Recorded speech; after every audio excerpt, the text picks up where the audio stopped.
Good evening प्यारे बच्चों। कल का क्वेश्चन नंबर 91 था। Two capacitor of capacitances 2cc are joined in parallel and charge up to potential V. The battery removed and capacitor capacity C filled completely with medium of dielectric constant K. The potential difference across capacitor will now. बहुत अच्छा question है। इसमें एक की point है, एक की point होता है। की पॉइंट ये होता है बच्चों कि जब बोला जाए कि बैटरी रिमूव्ड, बैटरी रिमूव, तो बैटरी रिमूव करने पर बच्चों चार्ज हमेशा क्या रहता है? कांस्टेंट, चार्ज नहीं बदलता है। ये की पॉइंट है। तो अब जैसे यहां दो कैपेसिटर पैरेलल में है, तो पैरेलल में कैपेसिटी 2C और C मिलकर के हो जाएगी 3C। अब इस पे चार्ज निकाल लो, Q is equal to CV, voltage V है तो Q बराबर 3CV। अब ये चार्ज कांस्टेंट बना रहेगा, जो हमने ये फंडा बताया।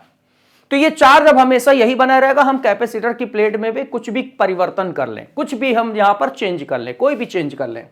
जैसे अब यहां पर बोला गया, अब जो कैपेसिटी C है ये K से फिलअप कर दिया गया। तो जैसे ये कैपेसिटी C थी, अब इसमें अगर हम K डाल देंगे तो इसकी कैपेसिटी KC हो जाएगी और 2C इसके पैरेलल में है। ये 2C हो गई कैपेसिटी, 2C पैरेलल में, तो पैरेलल में रिजल्टेंट कैपेसिटी हो जाएगी KC प्लस 2C।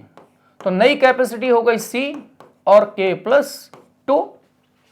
अब नया पोटेंशियल हो जाएगा V is equal to Q by C। अब Q यही बना रहेगा क्योंकि Q कांस्टेंट होता है बैटरी हटाने के बाद, तो Q बाई C और C हो जाएगा C K प्लस 2। यही आंसर आ गया। कितना आ गया? यहां से C और C बस कैंसिल हो जाएगा। 3V upon K plus 2, 3V upon K plus 2, 3V upon K plus 2, यानी कि option number third option is the right option. तो इसमें की पॉइंट ध्यान रखना है, बैटरी रिमूव होने के बाद चार्ज हमेशा कांस्टेंट बना रहता है। उसका यूज हम बाद में कहीं पर किसी भी क्वेश्चन में कर सकते हैं। उसके बाद कोई भी कंडीशन बना दे, यही चार्ज का यूज कर सकते हैं। तो बच्चों अब नॉट टू क्वेश्चन।